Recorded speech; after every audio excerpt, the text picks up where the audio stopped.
Tema 9. Destino universal de los bienes y derecho de propiedad. Por su condición corpóreo-espiritual, el ser humano tiene necesidad de ciertos bienes materiales que le permiten satisfacer los requerimientos más elementales y urgentes. En el esfuerzo por procurarse esos bienes materiales, la persona entabla múltiples relaciones humanas que configuran profundamente la sociedad. Una de ellas es la apropiación de bienes y los derechos relacionados con ella.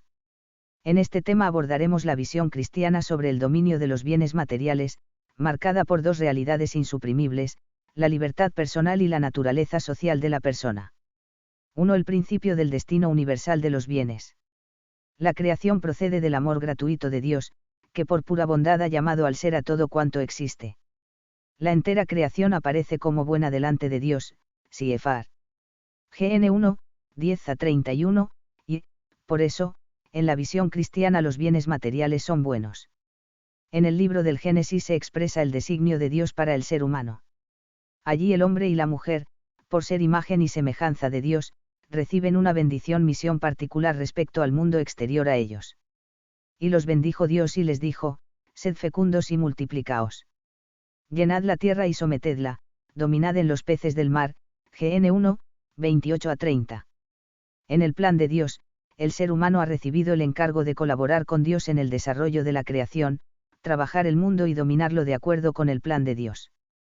La llamada al dominio de la tierra es una vocación, una misión para el ser humano. En ese contexto los bienes naturales le han sido entregados como el ámbito en el que llevar a cabo ese encargo. De hecho, en el lenguaje bíblico el concepto de dominio implica, entre otras cosas, la administración de bienes y posesiones, Siefar. GN 24, 2 y Sal 105, 21. El dominio humano sobre los bienes naturales es el propio de un administrador. Aunque según el plan de Dios corresponde al hombre el dominio sobre los bienes materiales, sin embargo, en sentido estricto Dios es el único propietario absoluto de la creación, Siefar. Lev 25, 23. El ser humano es administrador porque Dios le entrega la naturaleza para que la custodie y desarrolle, Siefar. Francisco, Encíclica Laudato Si, 116. En este contexto se entiende el principio del destino universal de los bienes, que es el primer principio de todo el ordenamiento ético-social, y una de las afirmaciones cristianas fundamentales sobre la relación del ser humano con los bienes materiales. Se define así: Dios ha destinado la tierra y cuanto ella contiene para uso de todos los hombres y pueblos. En consecuencia, los bienes creados deben llegar a todos en forma equitativa bajo la guía de la justicia y con la compañía de la caridad, GS 69. Numerosos padres de la Iglesia como S. Ambrosio o S. Juan Crisóstomo, aun sin llamarlo así, enseñan el principio del destino universal de los bienes. Lactancio, escritor eclesiástico del siglo IV, afirma: Dios entregó la tierra en común a todos los hombres con el designio de que gozasen todos de los bienes que produce en abundancia, no para que cada uno, con avaricia furiosa, vindicare para sí todas las cosas. Veamos las consecuencias de este principio. 1. El destino universal de los bienes da lugar a un derecho universal al uso de los bienes materiales, Siefar. CDE 672. Toda persona ha de poder contar con los bienes materiales necesarios para vivir de acuerdo con la dignidad humana. Los bienes materiales han de llegar a todos los hombres, sin excluir a nadie ni privilegiar a ninguno, K31. Este derecho es natural, originario y prioritario, Siefar. CDE 672. Sin embargo, este derecho no es una invitación a mesa puesta, porque el destino universal de los bienes, para que se haga efectivo, requiere una respuesta por parte de cada cual, que es el trabajo. 2. La función social de la propiedad, que veremos en el tercer apartado. 3. El destino universal de los bienes fundamenta la llamada opción preferencial por los pobres, basada en el testimonio de la Sagrada Escritura y en particular de las enseñanzas de Jesucristo. Se trata de una particular atención a quienes sufren carencias materiales y espirituales básicas que provocan marginalización o exclusión e impiden el desarrollo humano exigido por su dignidad. Esta opción preferencial se traduce en decisiones colectivas y personales, en particular respecto al propio estilo de vida y al uso de los bienes que se poseen, Siefar. CDE 682-184. 2. Visión cristiana de la propiedad privada. Para que el principio del destino universal de los bienes se realice concretamente es necesario establecer una relación de dominio sobre los bienes materiales, algo que corresponde al ser humano de forma natural, CFR. STH 22, Q66, A1, AD1. Para ello se hace necesario definir y regular modos de ejercicio de ese dominio, y ahí es donde entra la cuestión de las distintas formas de propiedad, pública, privada, etc. Sin embargo, en todo caso los modos de dominio son siempre medios para hacer realidad el principio del destino universal de los bienes, que tiene razón de fin. En el ámbito jurídico, las dos notas características de la propiedad privada son la disponibilidad de la cosa por parte del propietario y la exclusividad respecto a las interferencias ajenas. Presentamos aquí lo que la tradición ha enseñado sobre la propiedad privada. En la Sagrada Escritura queda claro que Dios es el dueño absoluto de todos los bienes y toca al hombre administrarlos con dominio. En el plan de Dios el hombre puede poseer cosas como propias. Se ve, por ejemplo, en el caso de Noé, GN 9, 2, o de Abraham, GN 13, 2. Las mismas prescripciones de la ley implican el respeto de la propiedad ajena: no robarás, ex 20, 15 y DT 5, 19, o, no codiciarás, nada que sea de tu prójimo, ex 20, 17 y DT 5, 21. Por otra parte, los ejemplos de condena del robo son muy numerosos tanto en los libros proféticos como en los sapienciales, Yehíar 7, 9, Am 1, 13, Sir 5, 2 y 25. El Nuevo Testamento se mueve en la misma línea de protección y respeto de la propiedad ajena. Se condenan las posesiones injustas, LC 12, 13 a 22, y la avaricia, CFR. MC 7, 22, pero se alaba también a personas con propiedades e incluso ricas, como José de Arimatea, CFR. MT 27, 57 a 60.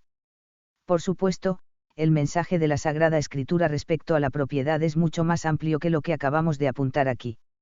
No se hace justicia a la enseñanza de la Sagrada Escritura sobre la propiedad si no se subraya el peligro moral que supone el apegamiento a las riquezas o la esencial función social de la propiedad. Estos aspectos de la enseñanza bíblica y patrística los dejamos para el siguiente apartado. Aquí nos interesa tan solo señalar lo que se refiere a la cuestión sobre la licitud de la propiedad privada. Los padres de la Iglesia también enseñan el respeto de la propiedad privada, por ejemplo Clemente de Alejandría, Basilio, Teodoreto de Ciro, Hilario de Poitiers, Ambrosio, Agustín y Casiano. Santo Tomás de Aquino sintetiza la tradición anterior del siguiente modo: en sentido estricto, es de derecho natural la posesión de los bienes en común y la libertad para todos, STH 2, Q94, A5, Ad3. La división de la propiedad es una convención que proviene de la razón del hombre a partir de los principios del derecho natural y en orden a la configuración útil de la vida humana, CFR. STH 22, Q66, A2, Ad3. En ese contexto, afirma. Acerca de los bienes exteriores, dos cosas le competen al hombre. La primera es la potestad de gestión y disposición de los mismos, y en cuanto a esto, es lícito que el hombre posea cosas propias, STH 22, Q66, A2, C. Santo Tomás aduce tres razones sobre la necesidad de lo que hoy llamamos propiedad privada, todas ellas enfocadas desde el bien común, CFR. STH 22, Q66, A2, C. ¿Por qué se trabaja más? 1.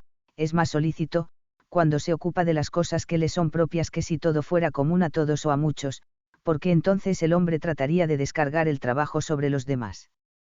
Por el orden en la sociedad. Porque con la propiedad privada se consigue que los asuntos humanos salgan adelante más ordenadamente al ocuparse cada uno de lo propio. De lo contrario, habría un gran desorden si cada uno se ocupara indistintamente de cualquier cosa. Por la paz social. Porque hay más paz cuando cada uno reconoce lo propio y aquello que es de los demás.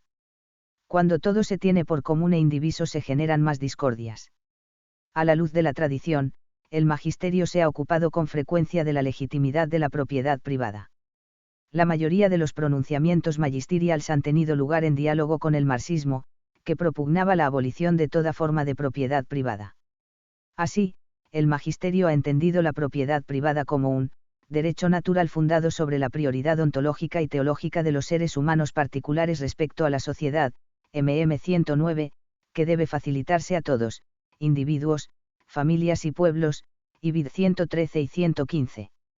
El Concilio Vaticano II liga la propiedad privada a la libertad. La propiedad privada y las otras formas de dominio privado sobre los bienes externos, garantizan a cada cual una zona absolutamente necesaria de autonomía personal y familiar, y deben ser considerados como prolongación de la libertad humana.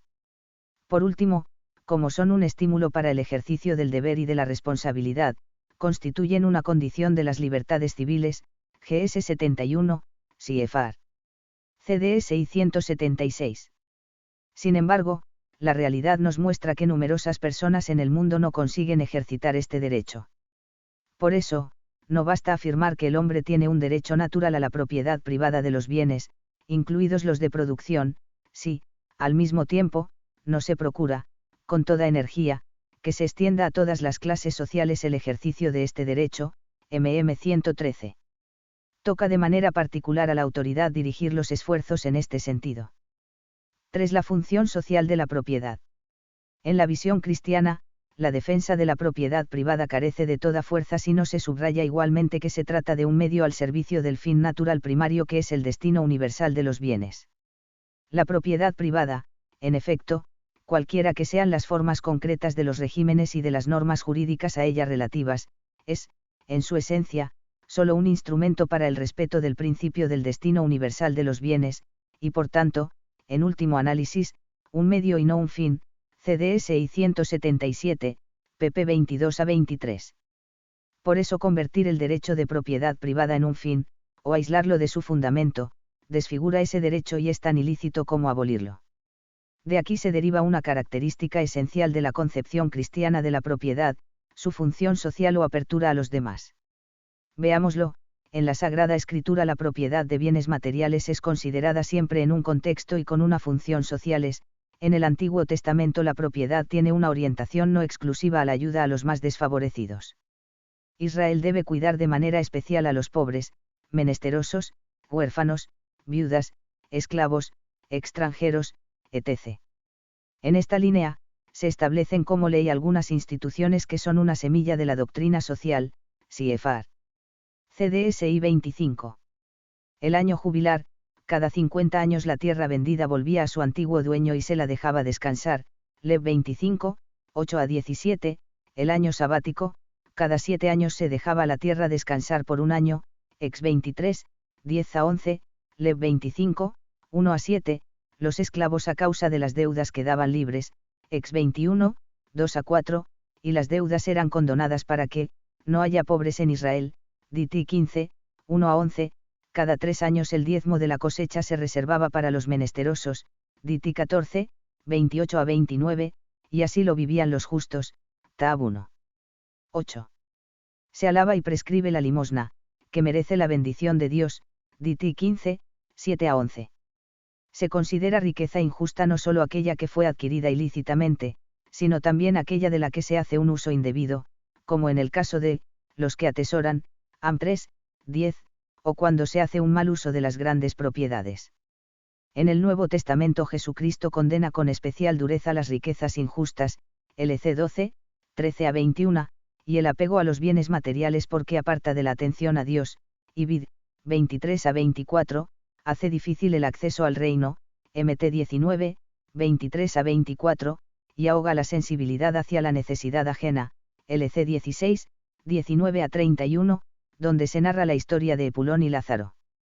Estas manifestaciones implican tomar las posesiones como un fin y son señal de avidez y avaricia, dos pecados enumerados por ese Pablo entre los vicios más graves, al nivel de la idolatría o el adulterio, RM 1, 29, 1 COR 6, 10, Col 3, 5, F4, 19, 1 Tim 6, 7 a 10. También se recoge la invitación a la comunicación de bienes, 2 COR 8 a 9, y a acudir a las necesidades ajenas con la limosna y las colectas, RM 12, 13, 15, 26 a 28, 1 COR 16, 1 a 4. Jesús se identifica con el prójimo, MT 25, 40. El caso de la comunicación total de bienes en la Iglesia de Jerusalén, CFR. Act 2, 44 a 45, es laudable pero no obligatorio, como se ve a la luz de Act 5, 1-11. La enseñanza de ese Pablo da pie a hacer una distinción que se ajusta también a las enseñanzas del Antiguo Testamento. La propiedad de las cosas, la propiedad privada que se respeta, y el uso que se hace de ellas, donde entra en juego la obligación de ayudar a las necesidades ajenas con lo propio. En este punto está la raíz de la función social de la propiedad. Por su parte, los padres y escritores eclesiásticos mostraron desde la primera hora que el derecho de propiedad no es absoluto, de forma que las propias posesiones están al servicio de los demás sin excluir el provecho propio. Las riquezas han de beneficiar a los otros y a la sociedad, CFR. CDSI 328-9. Dejarlas inutilizadas, improductivas o no compartidas ofendería a Dios, serían como agua estancada que se pudre. Los padres son tajantes en este punto, hasta llegar a decir que el que tiene las riquezas solo para sí no solo no es inocente sino que darlas a quien las necesita es pagar una deuda. S. Gregorio Magno, Regula Pastoralis, 3, 21. La doctrina de Santo Tomás es un punto de referencia porque recoge la tradición patrística junto con otras fuentes y llega a una formulación que se ha hecho clásica. Respecto a las cosas exteriores corresponde al hombre dos cosas. Una es la capacidad de adquirirlas y disponer de ellas, y en cuanto a esto, es lícito que el hombre posea cosas propias. Otra es su uso, y respecto a esto, el hombre no debe tener las cosas como propias, sino como comunes, de manera que fácilmente haga partícipes de ellas a otros cuando lo necesiten. Por eso dice el apóstol en 1 Tim 17-18, manda a los ricos de este siglo que den y repartan con generosidad sus bienes, STH 22, Q66, A2, C. Se trata de un principio para componer el derecho a la propiedad privada con el destino universal de los bienes. La moral cristiana entiende que en el uso de las mismas cosas que se poseen hay una apertura intrínseca a los demás, que ha de ser reconocida y puesta en práctica conforme a la prudencia. Ese reconocimiento puede requerir cambiar la comprensión que se tiene de los bienes materiales. El magisterio reconoce claramente la insuprimible función social que lleva consigo la propiedad. Juan 23 recoge la tradición anterior así. La propiedad privada lleva naturalmente intrínseca una función social, por eso quien disfruta de tal derecho debe necesariamente ejercitarlo para beneficio propio y utilidad de los demás. MM 19. Juan Pablo II conecta la función social de la propiedad con su raíz teológica, que es el destino universal de los bienes, y expresa con rotundidad cómo afecta la función social al derecho de propiedad privada.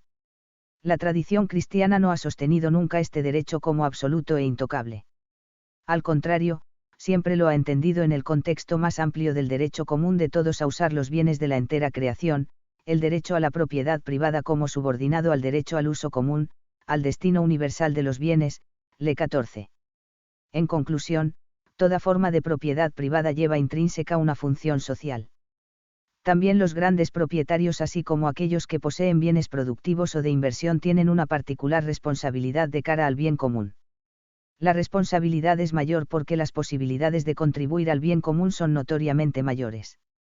En esos casos la función social de la propiedad resalta más. La función social de la propiedad afecta igualmente la propiedad intelectual. El magisterio también recuerda que el conocimiento tiene una dimensión social importante, CFR. CDS 679. En definitiva, en la visión cristiana la propiedad privada no es nunca un derecho absoluto, sino que está gravada por la responsabilidad de hacer un uso de ella conforme al bien común. Y Jesucristo se ha identificado con el necesitado. 4. La lesión del derecho de propiedad. Brevemente, en este apartado nos ocupamos de las distintas formas de lesión injusta del derecho de propiedad. El Catecismo afirma lo siguiente. El séptimo mandamiento prohíbe tomar o retener el bien del prójimo injustamente y perjudicar de cualquier manera al prójimo en sus bienes. Prescribe la justicia y la caridad en la gestión de los bienes terrenos y de los frutos del trabajo de los hombres. Con miras al bien común exige el respeto del destino universal de los bienes y del derecho de propiedad privada. La vida cristiana se esfuerza por ordenar a Dios y a la caridad fraterna los bienes de este mundo, CEC 2401. En este contexto podemos señalar las siguientes lesiones de la propiedad. A. El hurto. Se entiende por hurto la usurpación del bien ajeno contra la voluntad razonable de su dueño.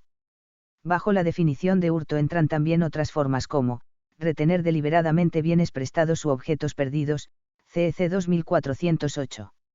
El Antiguo Testamento prohíbe terminantemente y condena el hurto, Ex 20, 15 y Dit 5, 19, Lev 19, 11. Jesucristo confirma esa prohibición, Mt 19, 18, y su pecaminosidad, porque del interior del corazón de los hombres proceden los malos pensamientos, los robos, los deseos avariciosos, las maldades, el fraude. Ms 7, 20 a 22. De manera semejante también otros libros de la Sagrada Escritura condenan la codicia de los bienes ajenos, Siefar. Ex 20, 17, Dit 5, 21. Respecto a la malicia del hurto, en 1 Sioar 6, 10 se afirma que el robo excluye del reino de Dios, no os engañéis, ni los ladrones, ni los avaros, ni los borrachos, ni los injuriosos, ni los rapaces heredarán el reino de Dios. Además del daño que se causa al propietario, el hurto y otros pecados semejantes contra la propiedad provocan un daño serio a la sociedad y dificultan la consecución del bien común. En concreto, mina la confianza y la seguridad en la convivencia y son causa de enemistades, odios y crímenes. Quebranta la actividad económica y obligan a destinar ingentes cantidades de recursos económicos a la seguridad. Dificulta la estabilidad y el orden social necesario para una convivencia pacífica. Por todo ello, la tradición sostiene que el hurto y los otros pecados de la misma especie son pecados graves, pero que en ocasiones pueden ser veniales por la levedad de la materia, porque se trate de hurtos cuyo objeto sea de escaso valor.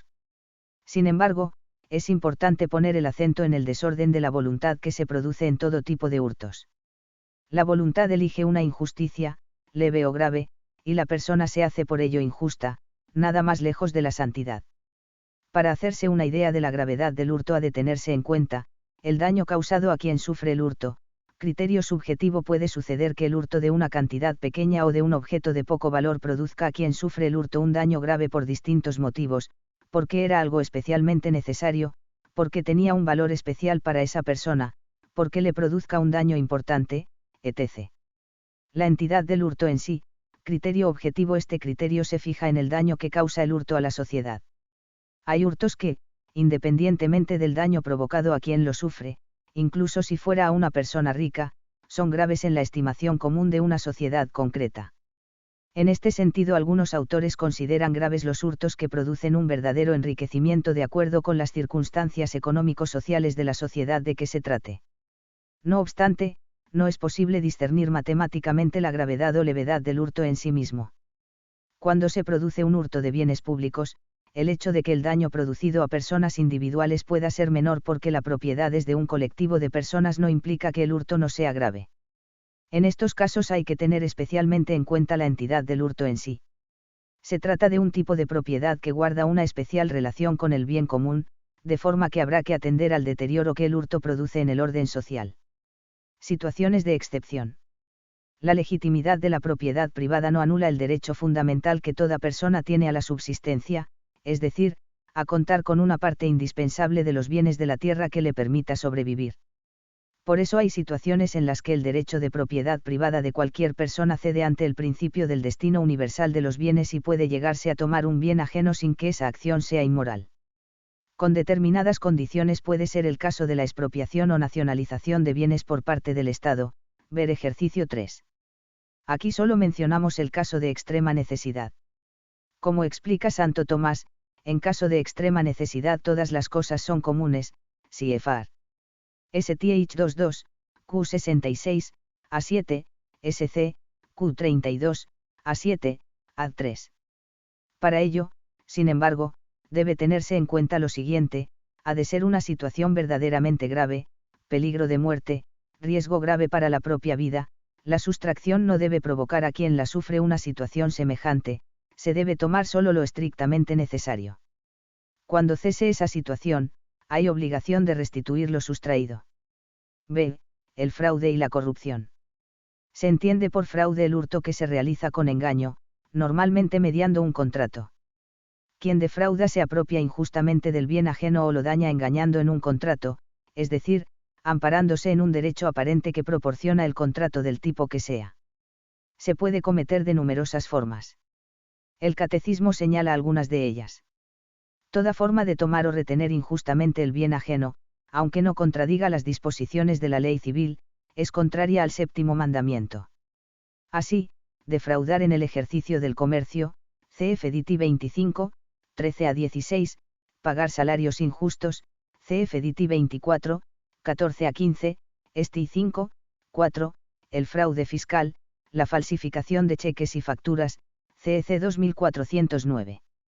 Otros ejemplos son, el engaño respecto a la calidad o cantidad de lo que se vende, la competencia desleal, las prestaciones laborales defectuosas de mala fe, los salarios injustos, los precios abusivos, la falsificación de documentos para obtener rentas, subvenciones y similares. El no satisfacer los impuestos justos, también la estafa y el desfalco, apropiarse de un caudal que se tiene bajo obligación de custodia, son formas de fraude. El fraude es un pecado grave, aunque en ocasiones puede ser leve por la parvedad o levedad de la materia, escaso valor.